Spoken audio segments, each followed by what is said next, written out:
Hello, and welcome to the Daily Comic and Collectible, episode 618. Now today, the collectible of the day is the Schleich Toys, Marvel Comics, Mini Statue Collection, Green Goblin Diorama. Of all the costumed villains who've plagued Spider-Man over the years, the most flat-out, unhinged, and terrifying of them all is the Green Goblin. This Green Goblin mini statue of the villainous evildoer is part of the Schleich Marvel collection of diorama characters. This statue is highly detailed with intricate deco and comes to your home completely hand-painted and ready to display in your Marvel Spider-Man collection. This limited edition, highly collectible statue with full base diorama comes in a full window display box and was released by Schleich Toys. Now, the comic of the day is Spectacular Spider-Man, Volume 1, issue number 181, with the cover date of October 1991. This issue is part of the Child Within arc, with story by J.M. DeMatteis, art by Sal Buscema, and cover by Sal Buscema. This story is titled Guilt. The story opens not long ago during Vermin's incarceration at the mental institution. He began to panic one night. There, he calls out for Dr. Ashley Kafka to protect him.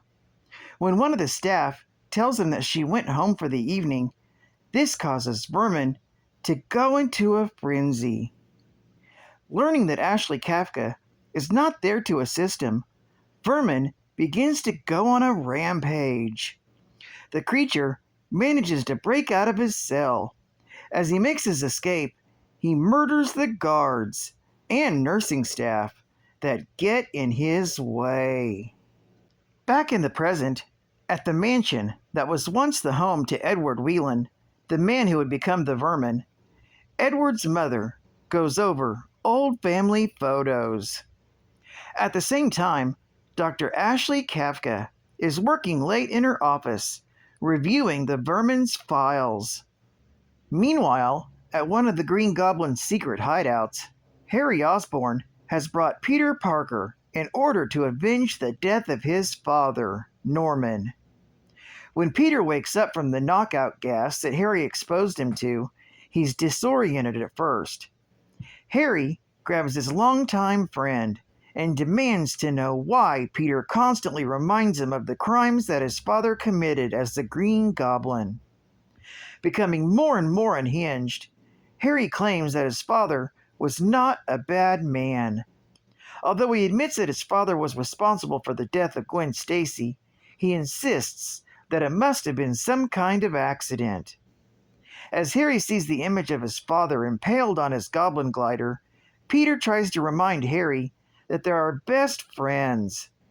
However, Harry is too far gone, saying that Spider-Man is taking too much away from him, so Harry must go away so that Green Goblin can take over. Putting on his goblin mask, Harry opens up a specially made pumpkin bomb containing hallucinogen gas. Breathing deeply, Spider-Man begins to succumb to the gas and begins hallucinating. He finds himself in a graveyard where massive tombstones loom over him. The first one he sees is one for himself.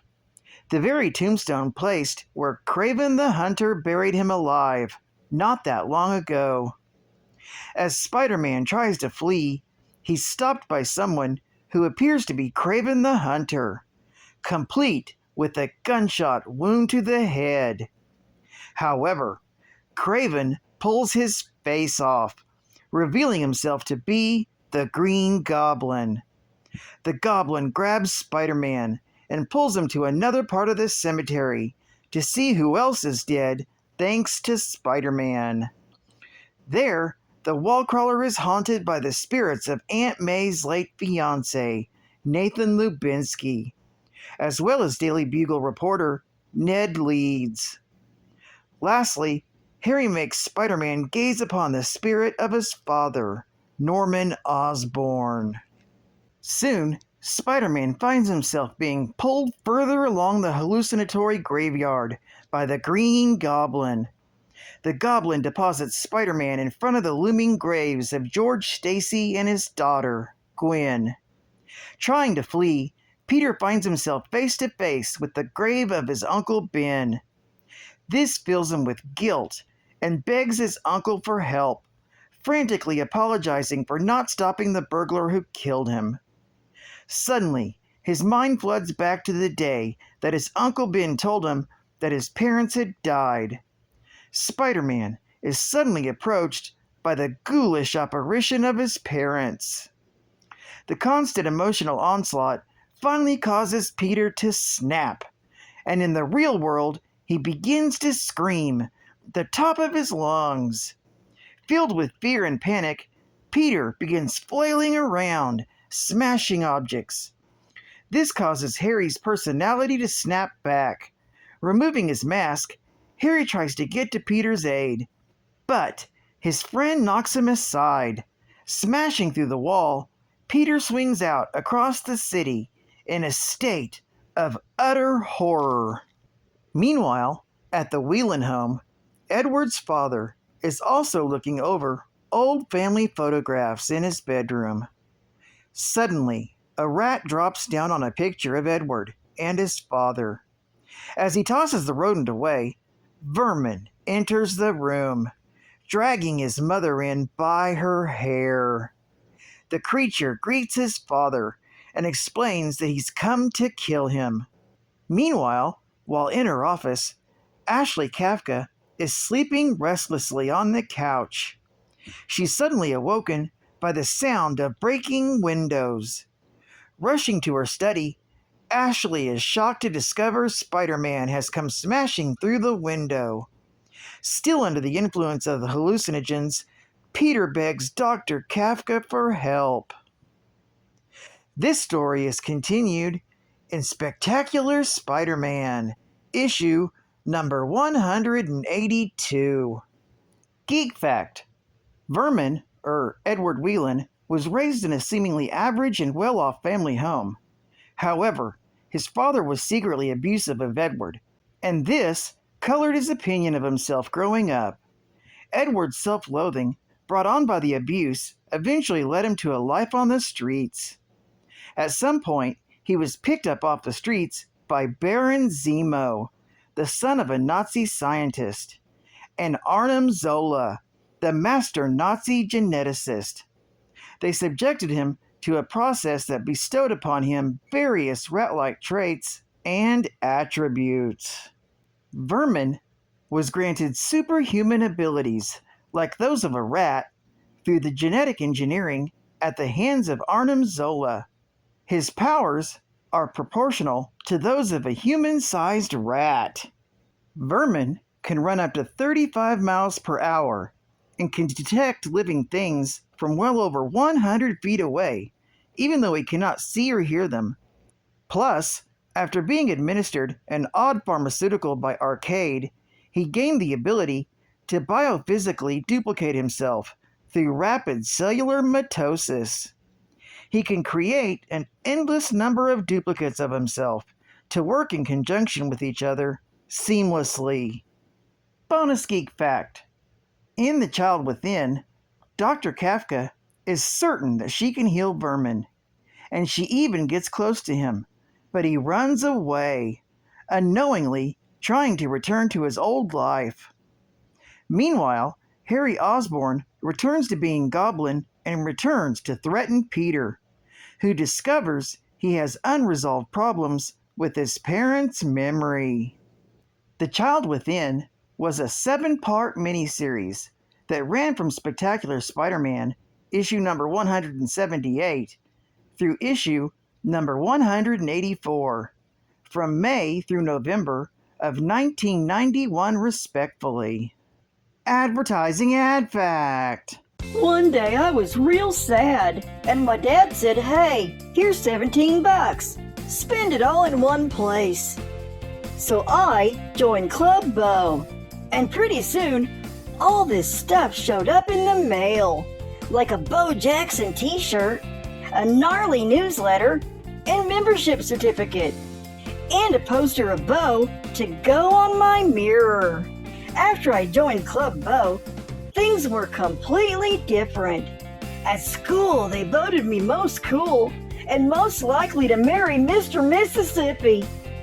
Today, I'm the ambassador to Hawaii. I fly my own helicopter, and yesterday, I bought Italy and a football team.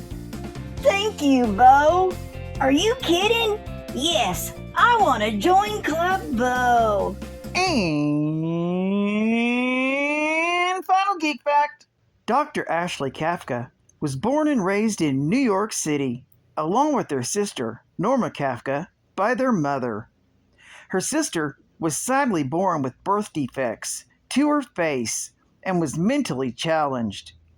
Her mother died when Kafka was only 19 years old, and Norma was institutionalized not long after, dying at the facility.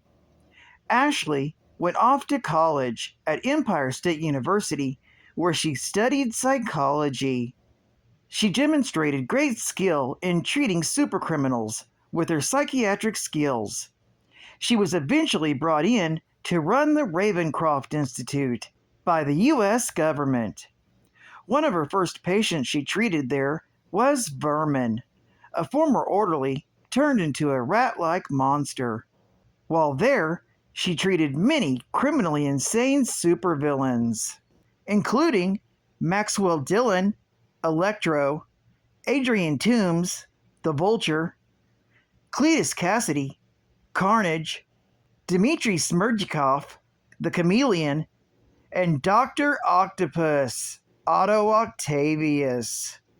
Dr. Kafka was murdered by one of the patients at Ravencroft, the serial killer massacre, when he made his escape from the Institute.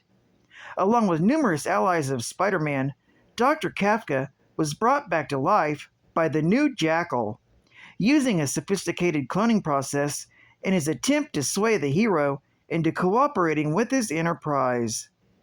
Dr. Kafka eventually died from the clone degeneration, but a second clone of her was discovered by Norman Osborn and tricked into believing that she was the original. Well, I'd like to thank you for joining me for another Daily Comic and Collectible, and I hope to see you again Friday. This is Cutfan Comics Man, and I'll catch you on the flip. Over and out.